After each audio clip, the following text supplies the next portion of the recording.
Hello and welcome everyone to a new video on your channel, Mr. Tech Tips. Before watching the video, don't forget to subscribe to our channel and don't forget also to like this video. In today's video, I will show you how to clear storage space on iPhone with iOS 26. So to do this, you have just to go to Settings, and after that, go to the search bar and type Storage. And as you can see, the first option is iPhone storage. Just click on it. And as you can see, it will let you know every app and how much storage this app is using.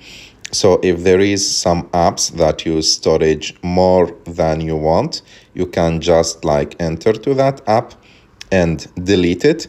And also if the documents and data of this app is so much, you can delete in this app and install it again, and this will give you more of this document data that is shown here. And also there is another thing. As you can see here how much the iOS is using from your phone. You can't edit it. And also the system data, how much, and you can delete from it. And also, of course, you can here delete some pictures or videos to clear more storage on your iPhone. I hope that you like this video. If you like this video, don't forget to subscribe to our channel to